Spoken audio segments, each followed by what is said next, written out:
Voilà, une émission qui commence bien. Merci de me dire ça, cher Jean-Philippe Bèche. Nous sommes ensemble pour le spectacle Maquisard. Le spectacle Maquisard de la Compagnie du Rameau d'Or en co-réalisation avec le théâtre de l'Épée de Bois et je rajoute à la cartoucherie de Vincennes. Alors, c'est un spectacle seul en scène de et avec Jean-Philippe Bèche qui nous fait l'amitié d'être avec nous ce matin pour nous en parler. Et puis également donc Laurence Lustig en studio avec nous. Laurence, bonjour. Alors Laurence Lustig est avec nous parce que on peut le dire, en plus on le sait dans le métier, Laurence partage la vie de Jean-Philippe, mais également dans ce spectacle, Laurence a eu un regard artistique et complice. J'ai adoré l'expression, d'ailleurs c'est la première fois que je la lis dans un dossier de presse et elle va nous expliquer pourquoi. Alors Jean-Philippe, pourquoi Maquisard ? Bonjour Lise, merci de nous recevoir. Pourquoi Maquisard ? Je pense que ça fait un moment que je l'avais en moi, ce spectacle, et je me disais toujours, j'avais jamais fait de seul en scène, et je me disais toujours, si un jour je le fais, ce serait quoi en fait, toi, un seul en scène ? Parce que moi, je suis pas quelqu'un quand je rentre sur scène où on rit immédiatement, donc ça serait vraiment pas un one man très comique, et je porte plutôt voilà des choses qui ont besoin de sortir. Et Maquisard, c'est l'histoire de mon grand-père. Alors, votre grand-père était résistant, Jean-Philippe ? Oui. Résistant, en fait, il était receveur des postes à Livry, donc c'est du côté de Moulins, on est dans cette région, et il était receveur des postes le jour et maquisard la nuit. Ah oui. Il était receveur des postes, en fait, en zone occupée.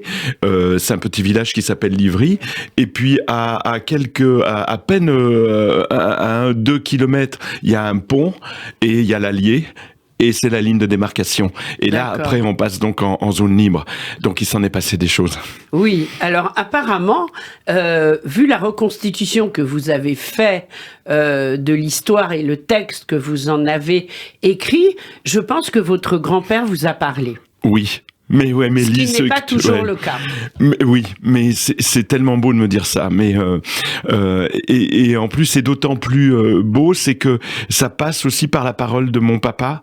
Et moi, je suis fils d'instituteur. Oui. Et donc, mais aussi mon papa était auteur, et il a écrit une douzaine de romans pour la jeunesse magnifiques. Et il s'appelait ? Mais il s'appelait Pierre de Bresse, son pseudonyme Pierre de Bresse, parce que son papa, lui, était de Bresse, était cheminot. Donc, en fait, c'est du côté de mes grands-parents paternels, c'est les cheminots, et du côté de mes grands-parents, donc maternels, c'est les postiers. Et donc, et mon papa a écrit une douzaine de romans, et en fait, il a développé tout mon imaginaire. Si j'aime le théâtre, si je suis arrivé au théâtre, c'est parce que lui m'a tellement donné envie. J'avais toujours un livre qui arrivait comme ça à la maison, vous savez, les grands colis d'éditeurs. Oui. Et donc, c'était Samorix et le Rameau d'Or, et c'était le Trésor de Carthage, La Ville aux 7 collines, Rome, donc c'était magnifique. Oui. Et là, j'ai imaginé qu'il avait envie d'écrire sur la résistance, sauf que mon grand-père s'invite en lui disant, d'accord, tes romans sont magnifiques, mais là, on n'est plus dans l'imaginaire. Là, on est dans la réalité. Oui. Et elle est pas forcément jolie, non. Et elle est pas belle, et est-ce que tu es prêt à entendre ça ? Alors, ce qui est très beau dans cette pièce, c'est aussi les décors. Parce qu'en effet, la réalité ne l'est pas, mais le décor est exceptionnel. Alors, vous avez écrit le texte, Jean-Philippe Bèche. Oui. Vous, donc, en fonction de votre vécu, de vos souvenirs, du vécu familial, si j'ai bien compris. Oui. Est-ce que c'est pour témoigner, pour que la mémoire continue ? Oui, complètement. Je suis à fond sur le devoir de mémoire. D'ailleurs, on en parle parce qu'il y a un moment, il y a des rapports un peu conflictuels, et il lui dit, mais tu as un devoir de mémoire. On est sur la transmission, et que seront nos enfants demain, que savent nos écoliers aujourd'hui, et il faut absolument faire ce travail-là, mais j'en suis de plus en plus convaincu, et plus je grandis, je mûris, je vieillis, j'osais pas le dire. Heureusement, c'est bien, on prend tous de l'âge. Voilà, donc je me sens de plus en plus investi sur ce travail-là, ouais. Oui. Alors, Laurence Lustig, qu'est-ce que cette pièce a représenté pour vous, et quelle a été votre tâche ?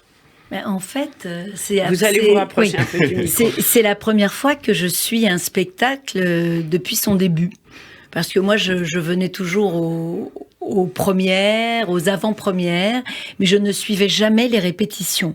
Mais là, étant donné que c'était un spectacle, un seul en scène, il fallait un regard extérieur. Bien sûr. Donc, avec Catherine Azola, qui est l'assistante de Jean-Philippe, nous avons tous, et qu'on salue, évidemment, nous avons donc suivi tout le spectacle. En fait, tout le montage du spectacle. Parce que de la première répétition à la dernière, avec les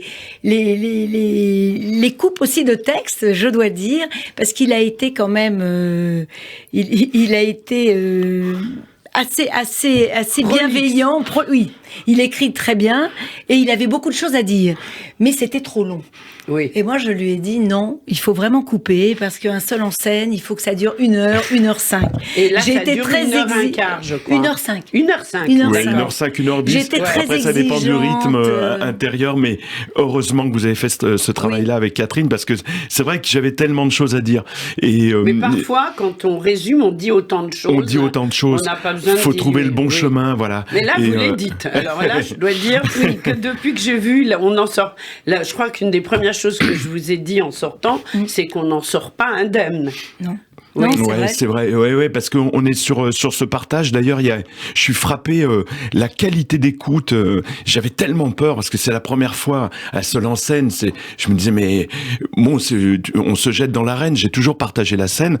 Alors là, je la partage avec des personnages qui s'invitent, donc je suis pas tout seul dans ma tête. Mais c'est pour ça que Laurence Lustig et Catherine Azola, c'est hyper important parce que d'abord c'est une association magnifique toutes les deux. Elles avaient très peur aussi parce qu'elles se disaient mais comment il va faire parce qu'il y a tellement de personnages, est-ce que les gens vont suivre de tout ça? Alors c'est assez incroyable d'ailleurs parce que vous changez de voix, vous bougez, on suit très bien tous les personnages et ça c'était pas évident au départ. Non, c'était compliqué, on avait un peu peur de cela. Oui. On se disait il y a beaucoup de personnages, comment va-t-il faire?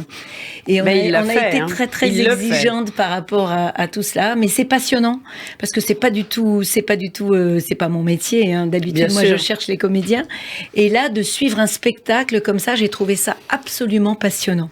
Alors, ça joue jusqu'au 16 octobre. On a encore le temps d'y aller. Oui. Du jeudi au samedi à 21h. Samedi, dimanche, 16h30. Le samedi, vous jouez 2 fois. 2 fois, ouais. Voilà.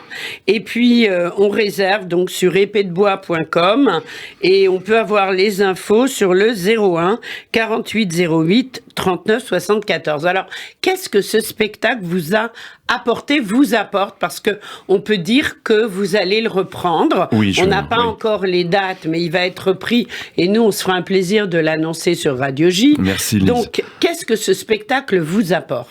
Moi, ça transforme, je crois que ça transforme ma vie, je m'en rends compte pas complètement encore, mais je le sais, je le vois bien.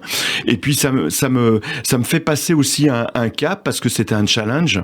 Et voilà, donc de véhiculer aussi cette parole et de ce travail de transmission dont on parlait tout à l'heure, moi ça m'apporte énormément, et surtout ce partage avec le public où je suis pas tout seul, donc, et cette narration aussi, ce chemin, en fait c'est un long monologue très très varié, mais ça m'apporte énormément, et artistiquement et humainement, émotionnellement, c'est fort, hein. C'est super fort. Alors, c'est très fort et ça passe auprès du public, ce qui est quand même il y a un très bel accueil, le principal. Moi, on n'en a pas parlé avant que j'aille voir le spectacle, Maquisard, pour moi, c'est la résistance française. Or, au cœur de votre spectacle, bien sûr que c'est la résistance, mais vous parlez beaucoup aussi du génocide juif. Bien sûr, parce que là c'était j'ai découvert. Enfin, bien sûr, c'était pas évident au départ. Ouais, c'était pas évident, mais pour moi, ça m'a particulièrement remué. Ouais, parce que c'est indissociable pour moi. Ouais, parce que ce processus nazi de diviser cette France en deux, il savait absolument, mais exactement ce qu'il faisait, et c'est indissociable de ce qui s'est passé, parce que tout de suite, évidemment, toute une population, donc donc la population juive, a compris ce qui se passait, commençait à comprendre ce qui se passait. Fallait qu'ils passent en zone libre, cette fausse zone libre, parce qu'ils n'étaient pas si en sécurité que ça, finalement, dans la zone libre. Et puis cette zone libre n'est pas restée libre très longtemps, j'allais dire, oui, voilà. Malheureusement. Et donc ce fameux passage, c'est donc l'Allier, les eaux de l'Allier, avec tous les ponts qui étaient gardés par les Boches. Et donc je me disais, c'est évident que mon grand-père, il y avait effectivement des prisonniers évadés, il y avait des résistants, mais il y avait des familles juives, il y avait des gens en fuite. Donc on ne peut pas parler de la résistance sans parler de ce qui s'est passé. Oui, bien sûr. C'est quelque chose que vous avez toujours eu en vous? Oui, je pense, oui, mais complètement. C'est fou parce que je rencontre Laurence dans ma vie et je me dis que rien n'est par hasard dans la vie. C'est très présent en moi. Hein. Oui, la Shoah est quelque chose parce que présent. Votre père a écrit un livre emblématique et qui a été d'ailleurs, je crois, réédité. Et évidemment, on va parler Bella Lusti qui est avec nous régulièrement, mais c'est vrai que c'est une période, Laurence, qui a marqué notre génération. Tout à fait. Il est vrai que d'écouter, parce que j'assiste aux différentes aux répétitions, mais aussi aux représentations, et je sors de là quand même assez secouée à chaque fois. À chaque fois. Mais même moi, j'ai pas arrêté d'y penser, alors que moi, c'était vraiment en tant que spectatrice, c'est un spectacle marquant et qui marque le public. Je pense que c'est quelque chose qu'on vous en a dit, Jean-Philippe. Oui, c'est ça qui est formidable, c'est qu'en sortant, je vois bien que les gens ont besoin d'attendre pour me le dire, en fait. Et ça, c'est super beau. Et je voudrais saluer au passage et embrasser Bella Lustig, parce qu'elle fait énormément de travail pour le spectacle, les associations, les fondations, donc elle contacte. Je voudrais parler aussi de Mara Villiers, qui me donne un énorme coup de main presse. Bien sûr. Et Cédric Vanier, qui a fait la photo magnifique de l'affiche et du spectacle. Je ne sais pas si on la verra. C'est un archidoué. Et je la montre, je ne sais pas si on la verra, mais voilà. Avec grand plaisir. Oui. Mais c'est vrai que c'est ce partage, donc c'est pour ça que je pense que c'est un spectacle qu'on va emmener loin, parce qu'il faut, je voudrais aussi que les jeunes le voient, donc dans les écoles, je veux vraiment... Et vous avez une mémoire quand même faramineuse. C'est ça, oui. C'est hallucinant, Laurence. C'est sa 3e pièce depuis le début de l'année, et puis en novembre, il reprend évidemment La cantatrice chauve, puisqu'il fait partie à la Huchette, il fait partie des comédiens de la Huchette. Je ne sais pas comment il fait. Vous dormez la nuit quand même. Alors, je dors la nuit. Oui, mais il se réveille. Voilà, je suis tellement fatigué, je tombe, mais quand je me réveille, je mouline. En fait, j'ai le texte qui revient et je me fais des italiennes. C'est un truc de dingue. Ça veut dire quoi, je me fais des italiennes? Oui, pardon pour l'expression. Je viens de me rendre compte. Pour un comédien, se faire des italiennes, c'est se répéter très très très vite le texte. Ah, d'accord. Donc on appelle ça en italienne et en allemande. Alors là, c'est pareil, j'ose et tout.